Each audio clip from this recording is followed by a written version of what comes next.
क्या तुमने कभी ये सोचा है कि एरिया क्या होता है? मतलब कभी तो दिमाग में आया होगा ना यार कि एरिया, अच्छा एरिया ये होता होगा। मतलब एरिया एकदम से समझ में नहीं आता कि एरिया एक्चुअली में चीज़ क्या है ना? तो इसका एक बड़ा सही एग्जांपल है। लेट्स से मैं यहाँ पे एक चीज़ दिखाता हूँ तुम्हें। कोई भी कलर ले लेते हैं, चलो रेड ले लिया। ठीक है। हम्म, चलो ये यहाँ पर जो ये जो मैंने कलर किया है, ये जो तुम्हें कलर दिख रहा है रेड कलर का, ठीक है। क्या तुम किसी ब्लाइंड आदमी को, ठीक है, जो बंदा बचपन से, जिसको बचपन से नहीं पता कि कौन सा कलर होता है, या फिर जिसने बचपन से वो ब्लाइंड है, क्या तुम उसको ये डिफाइन कर सकते हो कि रेड कलर क्या होता है? क्या तुम उसको ये समझा सकते हो? मतलब या फिर तुम अपने आप ही ले लो ना, कोई बंदा है जो कि किसी कारणवश, एटलीस्ट लेट्स से वो कुछ लोग होते हैं ना कलर ब्लाइंड होते हैं, मेरे को नॉलेज नहीं है इसके बारे में, ठीक है। तो जो भी है, मतलब कहने का मतलब ये है कि किसी किसी को डिफाइन कर सकते हो कि रेड कलर क्या होता है।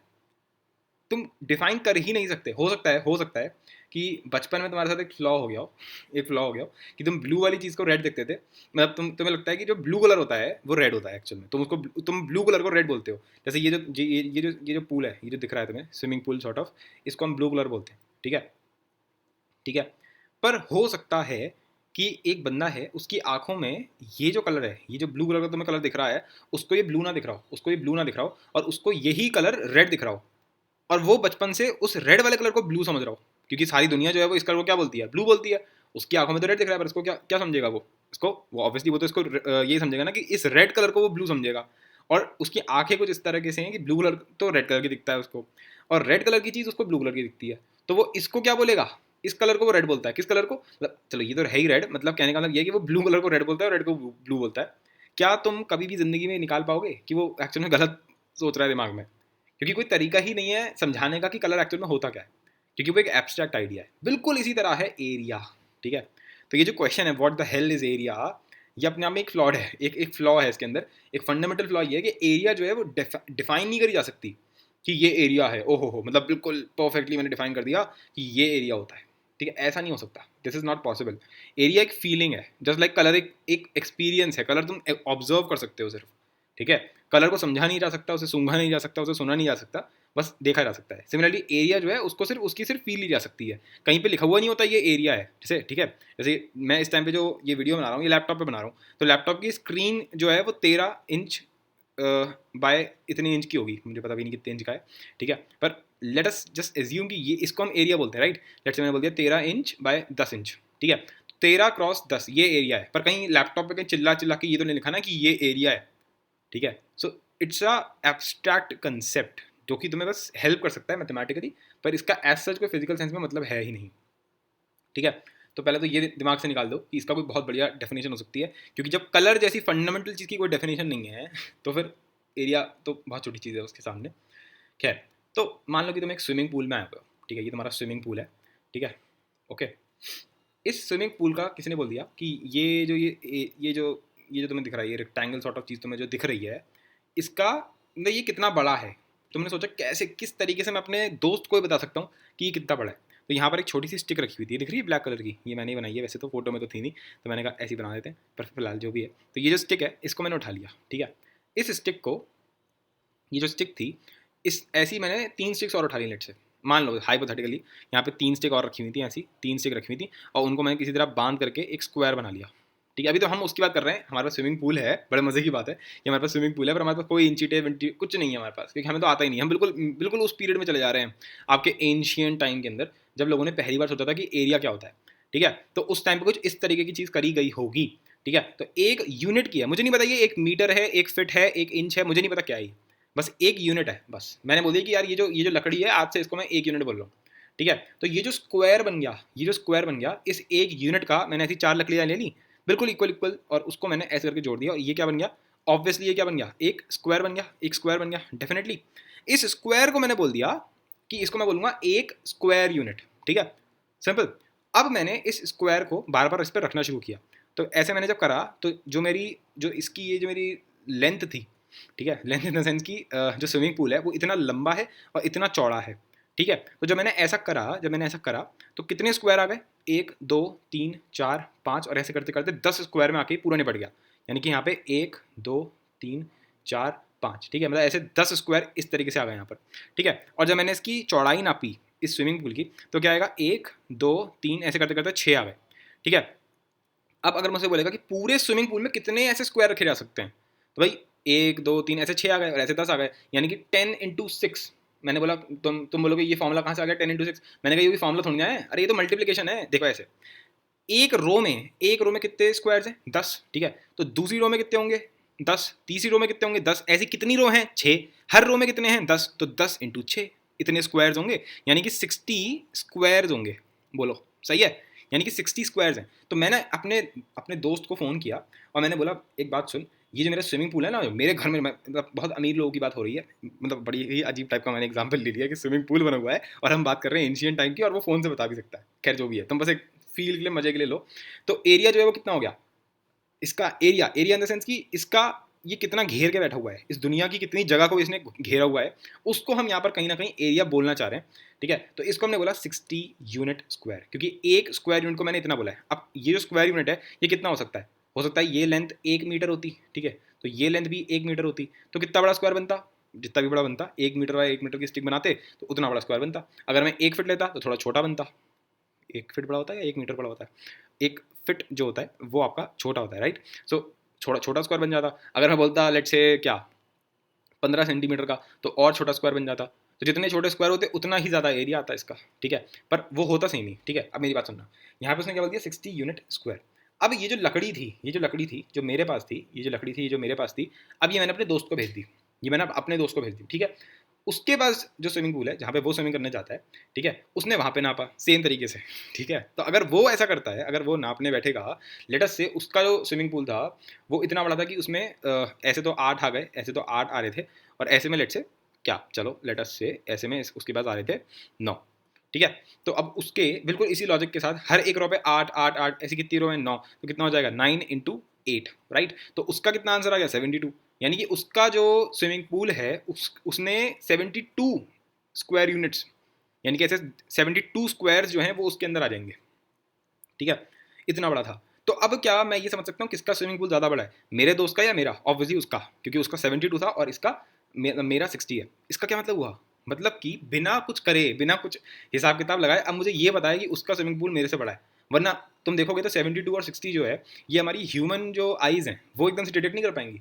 अगर तुम्हारे सामने 72 यूनिट स्क्वायर का रखा हुआ है सामने और 60 का रखा हुआ है, तो हो सकता है तुम्हारी आंखें जो है चकमा खा जाएं इस बात को लेकर के कि कौन सा बड़ा है, और हो सकता है हम दोनों बैठ के इसी बात पर लड़ते रहें कि मेरा बड़ा है आपका एरिया स्विमिंग पूल का या तेरा स्विमिंग पूल बड़ा है ना, इसी बात पर लड़ाई होती रही छोटे बच्चों की बेचारों की है कि नहीं है। तो वो है कि एरिया एक अलग ही लेवल का कंसेप्ट लेकर आ जाता है जिसमें हम आराम से कुर्सी पे बैठे बैठे कंपेयर कर सकते हैं चीज़ों को, ठीक है। तो ये इसका सबसे फंडामेंटल थॉट है। उसके बाद क्या हुआ, अब यार ये जो 1 यूनिट की लकड़ी है इसको मैं कहाँ कहाँ तक करता रहूँगा, तो दुनिया वाले लोगों ने एक वो बना लिया, क्या बोलते हैं उसको, SI यूनिट्स, तुमने पढ़ा होगा SI यूनिट्स, है ना, फिजिक्स में पढ़ाया जाता है वैसे तो 11वीं क्लास के बच्चों को ठीक है, वरना SI यूनिट्स कुछ नहीं, सिंपल उन्होंने बोल दिया कि आज की बात से ये जो लकड़ी का टुकड़ा है, हमने इस जो टुकड़ा था इसको हमने बोल दिया ये आज से हम इसको बोल रहे हैं 1 मीटर, और ये दुनिया में हर कंट्री में होना चाहिए।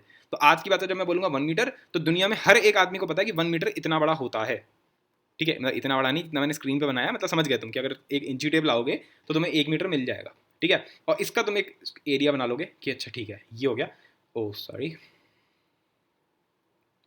ठीक है। तो तुम इस बात को अच्छे से समझ गए मेरे हिसाब से कि ये एक 1 मीटर का आपका एरिया बन जाएगा। अगर किसी ने बोल दिया 1 फीट, तो 1 फीट के हिसाब से बन जाएगा। तो वो तो यूनिट्स हैं, उसमें खेलते रहेंगे।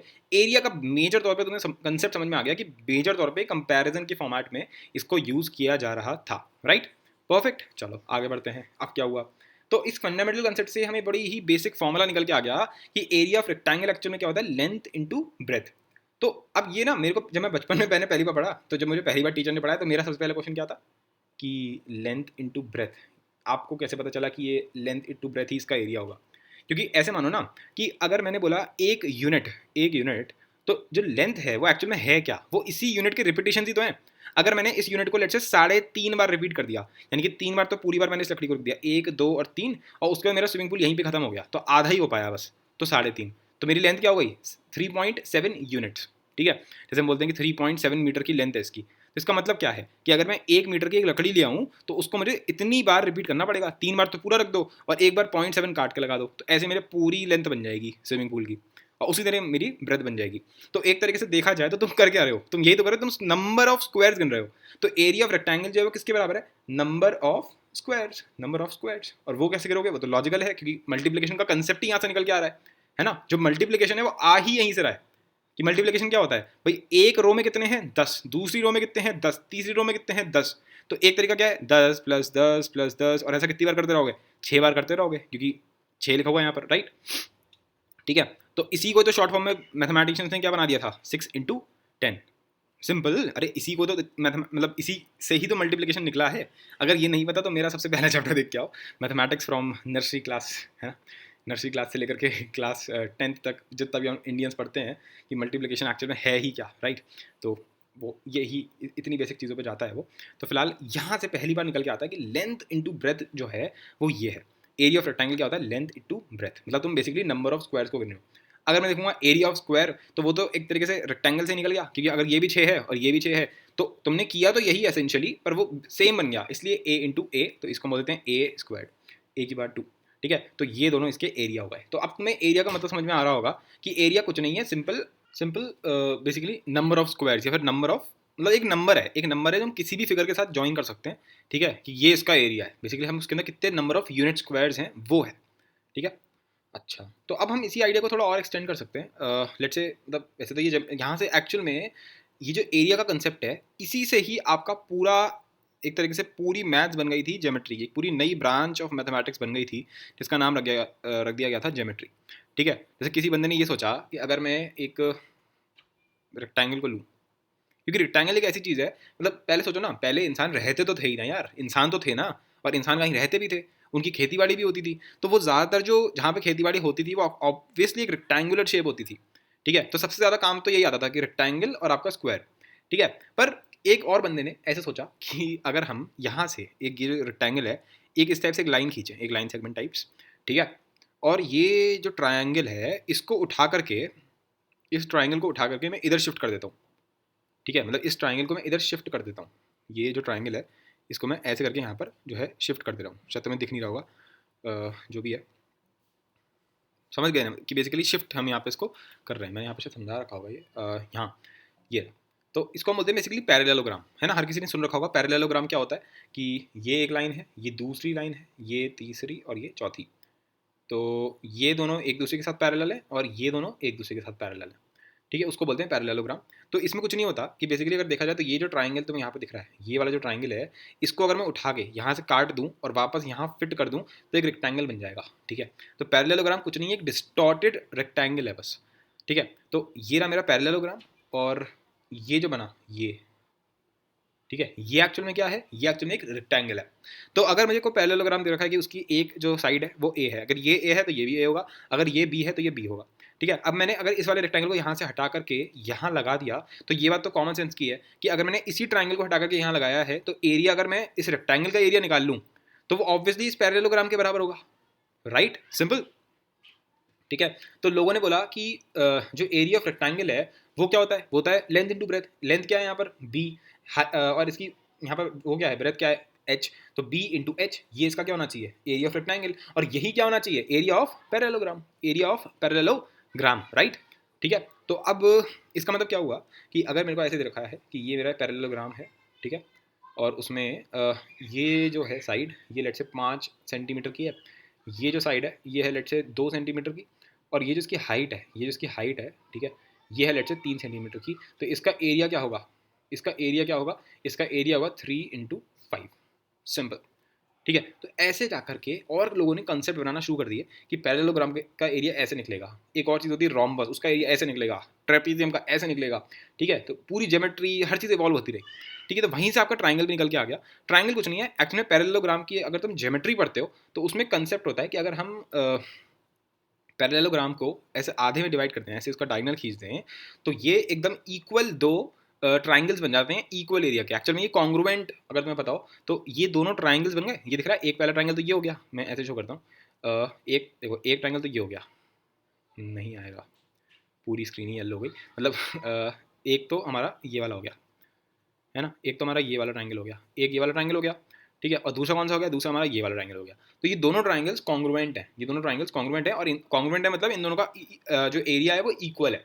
ठीक है, तो वहीं से कंसेप्ट आ गया कि कोई भी अगर एक ट्राइंगल होगा तो उसका जो एरिया होगा वो एक्चुअल में देखा जाए तो अगर मैं उसका एक पैरेललोग्राम बना लूँ तो पैरेललोग्राम का आधा है। पैरेललोग्राम का एरिया क्या होता है? B into H, base into height, तो उसका ही आधा यानी कि 1/2 बेस इंटू हाइट। ठीक है, सो 1/2 इंटू बेस इंटू हाइट। तो ये फॉर्मूला हर किसी को पता होगा, बचपन में हम हर कोई इसको पढ़ता हुआ आता है, तो वो यहाँ से निकल के आ रहा है। और तुम देख सकते हो कि ये पैरेललोग्राम का बेस है एक्चुअल में, जो कि एक्चुअल में ट्राइंगल का भी बेस है, और ये हाइट है जो कि एक्चुअल में पैरेललोग्राम की हाइट है, और यही एक्चुअल में ट्राइंगल की भी हाइट है। ठीक है, आई होप सो समझ में आ गया होगा कि ये जो 1/2 बेस इंटू हाइट जो ये तुम बचपन से पढ़ते हुए आ रहे हो, ये कहाँ से आ रहा है। ठीक है, ये बेसिक फंडा अगर तुम देखोगे तो बेसिक फंडा भी वही है, ये स्विमिंग पूल वाला। ठीक है ना, यूनिट जो हमने देखा था, यूनिट स्क्वायर्स, एक नंबर हम एसोसिएट कर रहे हैं हर ज्योमेट्रिकल फिगर के साथ। ठीक है, तो कंसेप्ट अभी भी वही है, बस उसी को अलग अलग तरीके से देख रहे हैं। ठीक है, फिर उसी जब ये सब हो रहा था उसी के आसपास एक नया वो बन गया कंसेप्ट जिसका नाम था ट्रिग्नोमेट्री। ठीक है, so let's go a bit more deep into the area of the triangle. ठीक है, तो किसी बंदे ने ऐसे सोचा कि ये एक ट्रायंगल है, ये ट्रायंगल है, ये उसकी हाइट है जिसको हम बोलते हैं एच, और ये उसका बेस है जिसको मैंने यहाँ पर बोल दिया ए। ठीक है, तो उसके इसके हिसाब से इसका एरिया क्या बनेगा? 1/2 इंटू बेस, बेस क्या है? ए, हाइट क्या है? एच। ठीक है, अब उस टाइम तक ट्रिग्नोमेट्री बन चुकी थी, तो किसी ने बोला कि ये जो ये आपका जो हाइट होती है वो एक्चुअल में कुछ नहीं, ऑल्टीट्यूड होता है। क्या होता है? ऑल्टीट्यूड। ऑल्टीट्यूड क्या होता है कि मैं एक वर्टेक्स से एक परपेंडिकुलर यहाँ पर गिरा देता हूँ, और हमें पता है कि ये जो ट्रायंगल बन गया ए बी, और ये चलो इस पॉइंट को डी बोल देते हैं, तो ए बी डी, इसके अंदर अगर मैं निकालता हूँ साइन थीटा, तो साइन थीटा क्या हो जाएगा? भाई अगर सिंपल 90 डिग्री से नीचे वालों में खेलते हो तुम, तो साइन थीटा तो बहुत ही सिंपल है निकालना यार, है ना। हम यहाँ पर अभी चलो इसको बी बोल देते हैं, थीटा मैंने लिख रखा है यहाँ पर, हम इसको एंगल बी बोल सकते हैं। ठीक है, थीटा छोड़ो, तुम इसको एंगल बी बोल दो। ठीक है, तो क्या हो जाएगा? P by H. पी क्या है? पी क्या है? एच। ठीक है, हाइपोटेनियस क्या है यहाँ पर हमारा? सी, तो एच बाय सी। ठीक है, तो हमारा एच एक्चुअल में क्या बन गया? हमारा एच एक्चुअल में क्या बन गया? सी साइन बी। ठीक है, तो ये यहाँ पर लिखा हुआ है 1/2 ए एच, यानी कि 1/2 A C sine B. That is the formula, that is the formula for a triangle, for a triangle. और इसी तरीके से, बिल्कुल इसी तरीके से, अगर लेट्स से मैं बी पॉइंट से यहाँ पर एक हाइपोटेनियस गिराऊँ, सॉरी हाइपोटेनियस कह रहा हूँ, एक इसकी हाइट निकालूँ, यहाँ पे मैंने परपेंडिकुलर गिरा दिया, तो ऑब्वियसली ये भी एच ही आएगा। ठीक है, तो उस हिसाब से अब इसका एरिया अगर मैं निकालूंगा तो क्या आएगा? 1/2 बी इंटू एच, क्योंकि अब बेस क्या हो गया? ये बी है ना, और हाइट का भी वही एच, और इसके हिसाब से अगर तुम एच देखोगे तो अब मैं निकालता हूँ, यहाँ पर आ जाएगा साइन ए। ठीक है, तो अब ये जो हाइट है, अब ये जो हाइट है, ये एक्चुअल में क्या होगी? तो ये एक्चुअल में होगा आपका वही, बिल्कुल इसी तरीके से आ जाएगा। क्या आ जाएगा? ए साइन सी। ठीक है, फिर क्या आ जाएगा? ए मतलब मैंने यहाँ पे 3 लिख रखे हैं, मैं फालतू में प्रूफ करूँ हर एक को। ठीक है, तो रहने देते हैं, अभी ज्योमेट्री को तो नहीं जाते उस पर कहने का मतलब सिर्फ ये था कि area of triangle A B C क्या हो जाएगा? ये 3 फॉर्मूले हमारे पास नए आ जाते हैं उसके। क्या ये फॉर्मूले याद रखने? नहीं। जो मुझे अभी पढ़ाना है यानी कि एरिया ऑफ सर्कल, उसके लिए ये इंपॉर्टेंट था, इसलिए मैं इतना डीप गया, वरना जाने की कोई ज़रूरत थी नहीं एक्चुअल में। ठीक है, मतलब इसको अगर तुम इसको थोड़ा भूल जाओ, इस डायग्राम को भूल जाओ थोड़ी देर के लिए, क्योंकि तुम्हें फालतू में डरा है। ठीक है, मैं तुम्हें सिंपल बताता हूँ, वरना इस फॉर्मूले के प्रूफ को तुम मारो गोली। कहाँ प्रूफ के चक्कर में तुम पढ़ रहे हो? तुम ऐसे देखो इसको कि ये है हमारा ट्रायंगल, सिंपल। ठीक है, ये है हमारा ए बी और सी। मुझसे बोला गया कि किसी का इसका वो बताओ इसका एरिया क्या होगा, तो इसका एरिया निकालने का पहला तरीका 1/2 बेस इंटू हाइट। पर अगर मेरे को ये नहीं पता है, अगर ये नहीं पता कि हाइट क्या है इसकी क्या है, तो बेस्ट तरीका क्या है? मेरे को लेट्स से एंगल बी पता है, तो एंगल बी अगर ये कैपिटल ए है तो लेट्स से मैंने इस साइड को क्या बोल दिया? इससे ठीक ऑपोजिट ए बोल दिया। इसकी लेंथ क्या है? बी सी जो है इसकी लेंथ क्या है? ए सी की लेंथ क्या है? बी, और ए बी की लेंथ क्या है? Small C. ठीक है, तो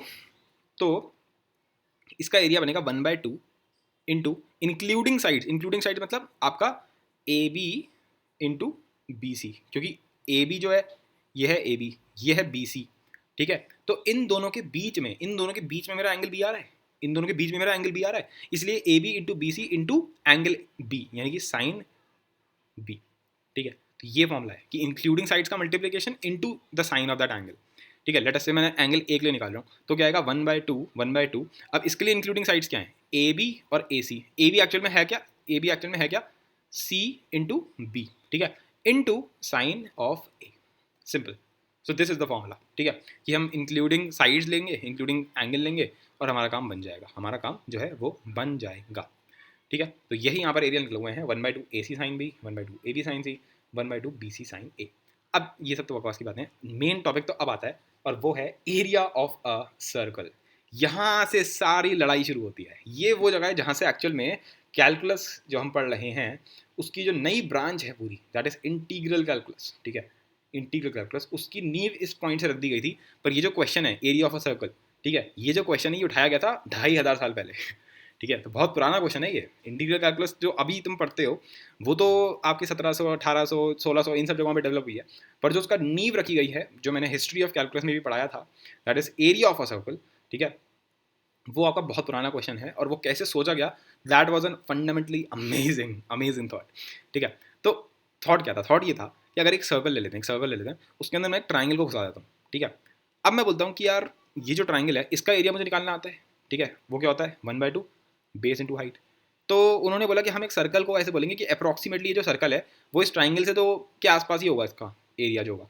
तो किसी ने बोला तो तुम बेवकूफ़ हो कि हम ट्राइंगल लेंगे, इससे अच्छा हम एक स्क्वायर ले लेते हैं। देखो अगर तुम ध्यान से देखोगे तो उतना ही बड़ा सर्कल लिया है मैंने, है ना? अगर इस सर्कल को मैं सी बोल दूँ तो ये सी सर्कल लिया है यहाँ पर अगर तुम देखो तो ट्राइंगल ने इतनी जगह नहीं घेरी थी जितनी एक स्क्वायर ने घेरी है। स्क्वायर जो है, ये जो स्क्वायर है, ये जो स्क्वायर है, इसने ज़्यादा जगह घेरी है। बस इतनी इतनी जगह रह गई जो वाइट वाइट कलर में है, वो सर्कल की उतनी उतनी जगह रह गई यहाँ पर स्क्वायर ने काफ़ी हद तक बहुत बड़ा एरिया कवर कर लिया। देखा जाए तो बहुत बड़ा एरिया स्क्वायर ने कवर कर लिया सर्कल का। ठीक है, देखो कि ये जो सर्कल है और ये अब मैंने बनाया ट्राइंगल। ठीक है, तो ये जो ट्राइंगल है इसने मतलब ये जो वाइट कलर तुम देख रहे हो, मैं चाह रहा हूँ कि पूरा सर्कल वाइट कलर का हो जाए, वो मेरा सही मायनों में एरिया होगा। अब मुझे ट्राइंगल का निकालना आता है, तो ट्राइंगल ने तो सर्कल का बहुत बड़ा पोर्शन वाइट कर दिया है, पर तब भी 3 पोर्शन ऐसे जो कि ब्लैक रह गए। ठीक है, मतलब अब काफ़ी बड़े पोर्शन है यार वो भी देखा जाए तो मैं 3 साइड की जगह अब मैंने 4 साइड का, यानी कि एक स्क्वायर जो है या फिर रेक्टेंगल भी बोल सकते हैं, स्क्वायर ही मानो, स्क्वायर को मैंने सर्कल के अंदर घुसा दिया। ठीक है, ये समझ पा रहे हो तुम इस चीज़ को? अब इससे क्या हुआ, इससे तुम देखोगे तो अब जो ब्लैक कलर का जो पोर्शन तुम्हें दिख रहा होगा सर्कल का, वो कंपेरेटिवली छोटा हो चुका है। अब मैंने इसके अंदर 6 साइड का, यानी कि एक बढ़िया वाला हेक्सागन घुसा दिया इसके अंदर मैंने। ठीक है, तो अच्छा हेक्सागन में थोड़ी दिक्कत हो गई, यहाँ पे ये वाइट वाइट लीक हो गया। ठीक है, तो कैसे हटाऊँ इसको मैं? चलो तुम मान लो अभी के लिए, ठीक है, तुम अभी के लिए मान लो कि लीक कहाँ हुआ है यार ये? कहीं तो लीक हुआ है, कहीं से कुछ गड़बड़ हुई है इसमें, ये यहाँ पे गड़बड़ हुआ है। वेट अ सेकंड जी।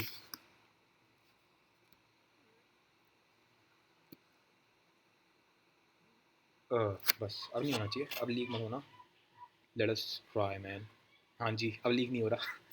चलो ठीक है, हाँ, तो आ जाते हैं वापस। ये था हमारा यहाँ पर। ठीक है, तो अब अगर मैं देखता हूँ, तो इतना वाइट था, फिर इतना वाइट हुआ, और जब मैंने 6 साइड्स कर दिया तो तुम देख सकते हो, तुम्हें अपने आप ही दिख रहा होगा कि अब जो सर्कल है उस पर ज़्यादा वाइट हो गया। पहले सिर्फ 3 इतना सा वाइट था, है ना? फिर ज़्यादा वाइट हुआ, फिर और भी ज़्यादा वाइट हो गया। तो लोगों ने इस आइडिया को और एक्सटेंड कर दिया। उन्होंने 15 साइड का घुसा दिया सीरीज के अंदर। 15 साइड का तुम देख सकते हो कि पूरा पूरा सर्कल आ गया इसमें, पूरा पूरा सर्कल ही आ गया भाई साहब इसमें।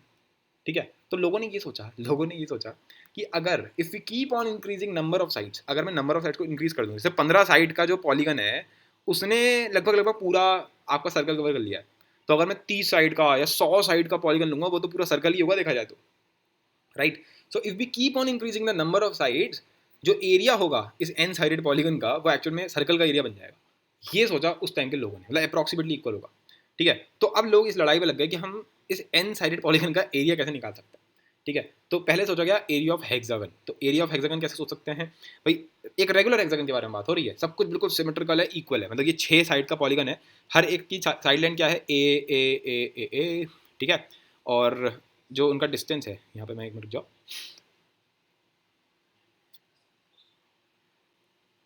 तो बेसिकली इसमें क्या होगा कि एक सेंटर होगा और फिर सारे जो वर्टिसेस होंगे वो भी एकदम इक्वी डिस्टेंट होंगी, बिल्कुल एकदम हर चीज़ बिल्कुल एकदम समझ रहे हो, सिमेट्रिकल, एकदम परफेक्ट सिमेट्री, एब्सोल्यूट ट्रुथ, उस टाइप वाली फील आ रही होगी तुम्हें बिल्कुल, कि सारे एंगल्स बिल्कुल इक्वल है। जैसे ये सारे एंगल थीटा, ये भी थीटा, ये भी थीटा, ये सब आर आर डिस्टेंस पे, ये सब आर आर आर आर, ये सब ए, बिल्कुल सिमेट्रिकल सारे। ये जो ट्राइंगल्स तुम्हें दिख रहे होंगे, 1 2 3 4 5 6, ये छः के छः ट्राइंगल एकदम कॉन्ग्रुएंट हैं, इक्वल है बिल्कुल, समझ रहे हो एकदम।